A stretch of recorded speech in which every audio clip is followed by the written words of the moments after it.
The Horror Collector Podcast, hosted by Terry M. West.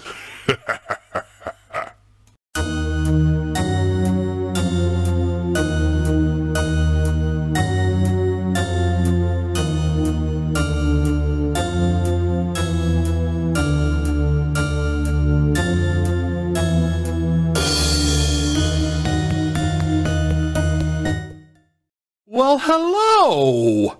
Welcome to a heard but not seen edition of The Horror Collector. I'm your host, and this is all for you, Damien. I'm Terry M. West, also known as the hardest working horror author you've never heard of. This is the very first audio-only episode of The Horror Collector. Now, The Horror Collector is a video podcast for a very important reason. I show off a lot of cool things, and you need to be able to use your eyes to appreciate them. I've recently set up The Horror Collector podcast on Spotify, Anchor, and other places, and my hope is that those listening to those audio podcast versions will be compelled to go to my YouTube channel if they'd like to see what I'm talking about. But that still doesn't mean that I can't do audio podcasts from time to time, especially if I don't need to show things off. So I've decided this is going to be an audio episode where I'm going to talk about horror collecting and how I go about it. I'm going to give you some tips and tricks and things to look for. We're going to take a very important pause for the cause, and when we come back, we're going to discuss horror collecting the Horror Collector way. Stick around. If you're interested in reading my horror fiction, why not start with the project I'm best known for? What Price Gory is an old-school collection of monsters and demons. It's been called a horror library must-have by the Horror Nation.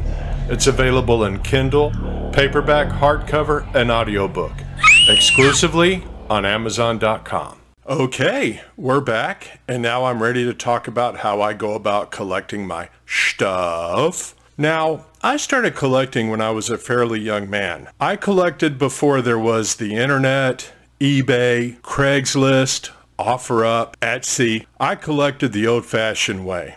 Primarily, I collected horror comics in my youth, and I had to go from used bookstore to used bookstore, comic shop to comic shop, newsstand to newsstand, thrift store to thrift store, garage sales, conventions. It wasn't easy to track down things back in those days, but it was certainly more rewarding. One of my favorite accomplishments is collecting the Phantom Stranger Bronze Age series from issue 1 all the way to the last issue 42. It took me 7 years to get every issue. I had to track them down many places. I was a huge fan of the Phantom Stranger, and what really appealed to me was that he was somewhat of an obscure character. I found myself falling in love with obscure titles and obscure characters that people weren't really collecting.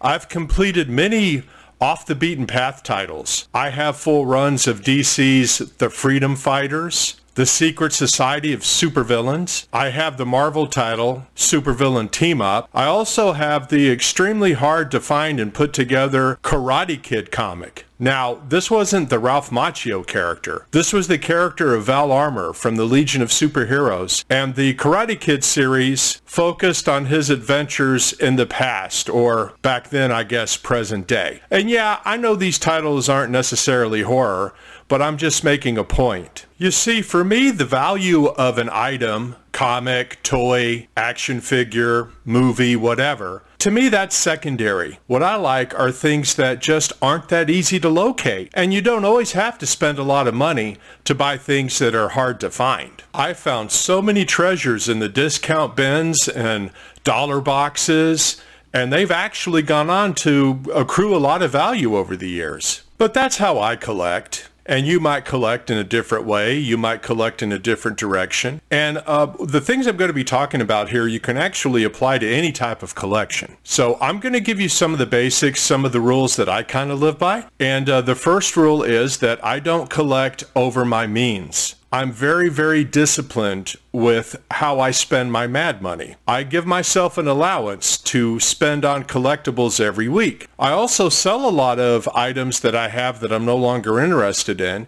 and I use that money to buy new stuff that I'm more interested in.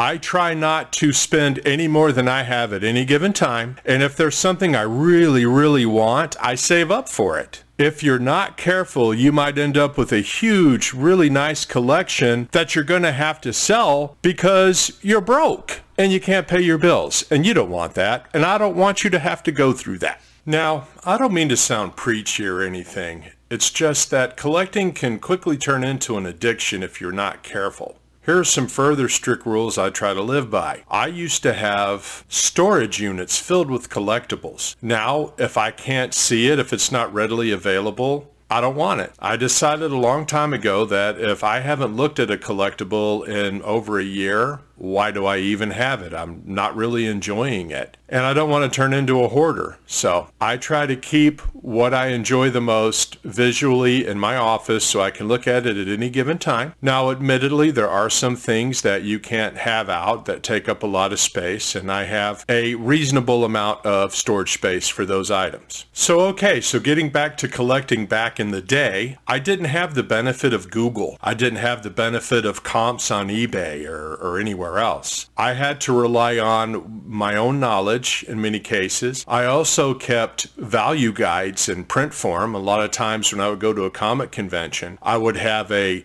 copy of comic books price guide rolled up and in my back pocket just to make sure that I was, in the right neighborhood as far as cost went. And back then, if you came across something that you were desperate to have, you had no assurance that you would ever see it again anywhere else. So oftentimes I had to negotiate or beg or bite the bullet and pay what was asked because I might not ever get it otherwise.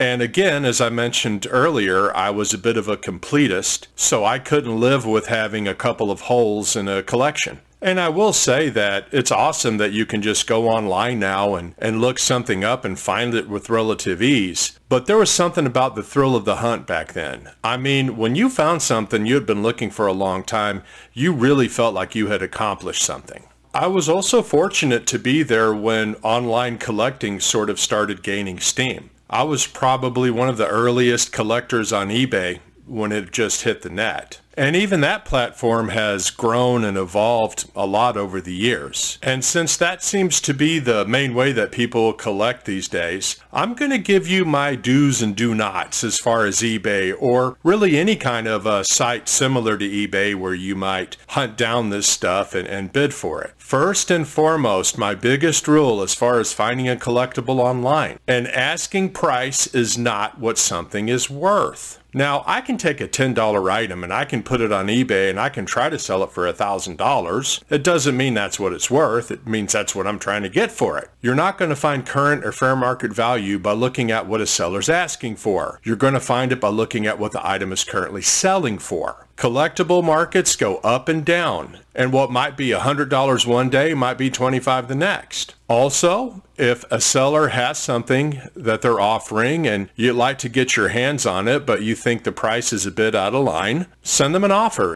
Even if they don't entertain offers they claim, just email them. Just say, hey, I like this, but it's a little steep for me. Here's what I'm willing to pay. Conversely, if a seller is offering something at a fair price, don't try to beat them up anymore. One of the most insulting things in the world is to offer something at a competitive price and have someone come in and really just try to beat you to death on the cost. It leaves a bad taste in the seller's mouth. Many of the sellers I deal with love me as a customer because I don't do things like that. I'm very appreciative of what they're able to do for me, and I'm understanding when they let me know they have limits. And remember, if you insult a seller enough, especially on eBay, they can just block you and you'll never be able to buy from them again.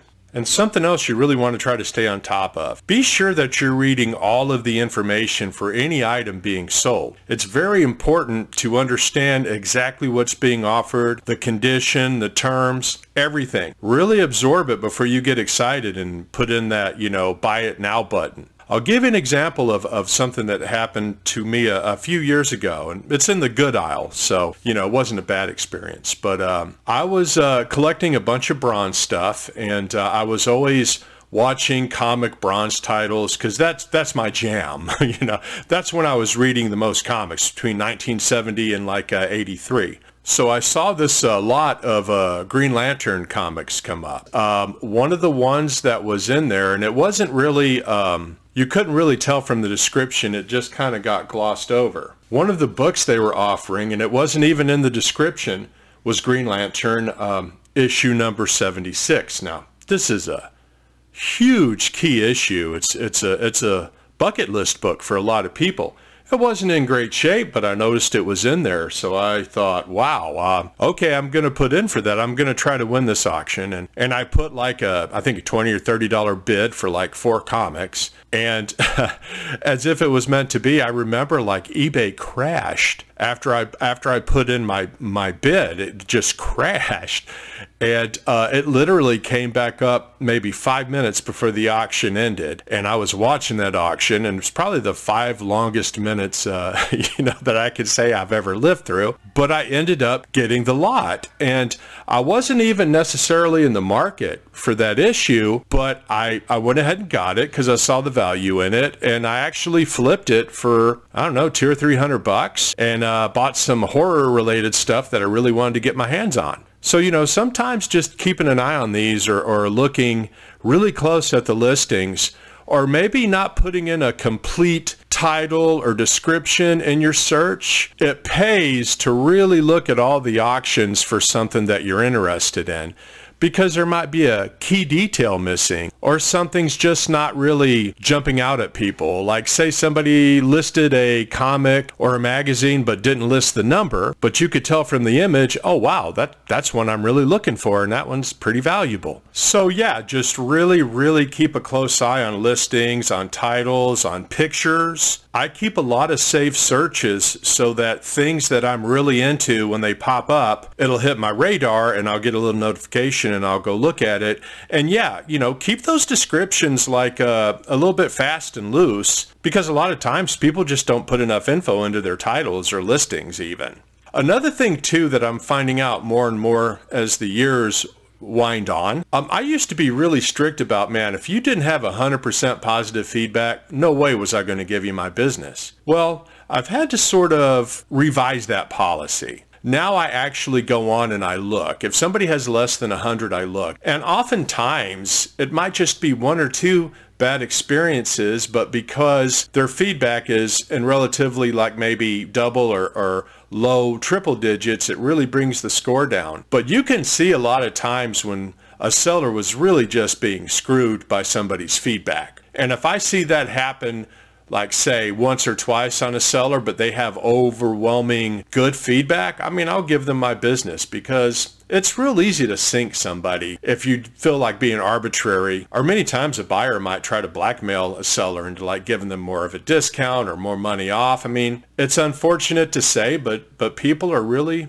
crappy sometimes. So yeah, so I won't necessarily penalize the seller if he has less than perfect. Other things I look at are their turnaround time, like how long does it take them to get a package out the door? What sort of mailing service they use? I'll tell you right now, media mail is probably the most abused system of mail out there. You are only supposed to ship things such as DVDs, videotapes, books, but so many comic sellers, vintage magazine sellers use it, and it's just not fair. And if the post office gets their hands on it and opens it up and realizes it's not media mail, you're the one that's not going to get your package, or they're going to hit you up for the postage difference. Now also, I just want to say that, eBay's not the only game in town. There are a few places you can go and get really good deals too. Don't underestimate Amazon.com. I've gone on there and found like some really solid copies of Vampirella. I found some solid copies of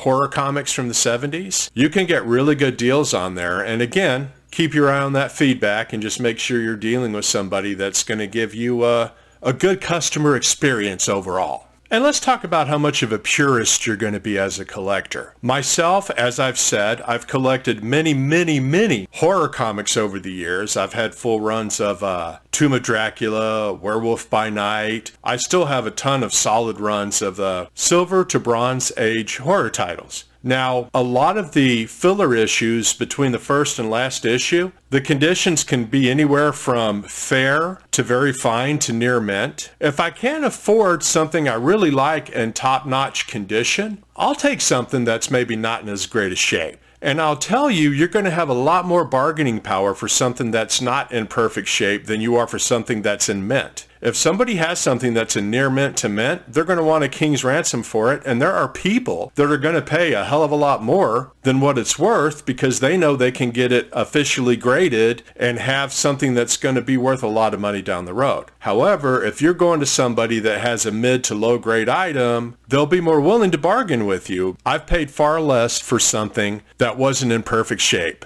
And if you're just trying to complete a title, the stuff doesn't have to be in the greatest shape. Now, there are books that I've collected, comics I've collected that I've upgraded over the years. When I had an opportunity to buy something in closer to high grade shape, yeah, I've bought it and I've maybe taken the lower grade book and I've, sold it possibly. But I'm not going to tell you how to collect. I'm not going to tell you what to collect. I mean, collect what makes you happy inside. And just stick to those golden rules I've mentioned. Your budget, your space. And let me tell you something right now, man. Space is the collector's greatest enemy. Space will show you just how much of a problem you have as far as collecting goes. You might end up on that hoarder show if you're not careful, and nobody wants that. And I'm going to tell you, man, you don't want an intervention over comic books, or horror toys, or Funko Pops, or videotapes, or posters. Keep it reasonable. And if you are going to have a ton of stuff that's going to need storage, store it neatly. Put it in a way that you'll be able to dig through it. There are times in my life where I've had closets just indiscriminately stuffed with boxes, and I had no idea what I even owned. Now I keep strict record of everything I have. I can tell you everything I have in any given spot in my house because I made lists, and I have to have them. I've purchased the same book, the same comic, the same knick-knack 4 or 5 times because I forgot I had the damn thing. And that's just no way to live, okay?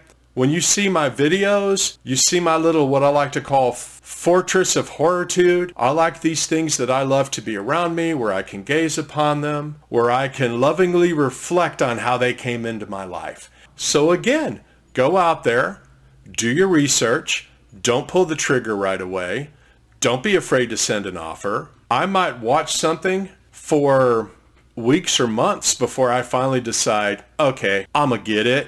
And I don't mind doing comparisons. I don't mind maybe contacting somebody who has it, but I think they're just a little bit high on it. I don't mind maybe going to a lower condition if I just want to have it. And I have things like that. I have things, like I said, that aren't in the greatest shape, but damn it, I have it. And hey, who knows? Maybe. Opportunity-wise, if I get a chance to upgrade it, I will. So that's really pretty much all the advice I have for you. I don't want to wear out my welcome. And I hope that you enjoyed the very first, audio presentation. As I stated toward the beginning, the Horror Collector Podcast is a YouTube video podcast, but now we have audio versions. We're on Spotify, we're on Anchor, we're on just about everywhere you can go. We're on Apple.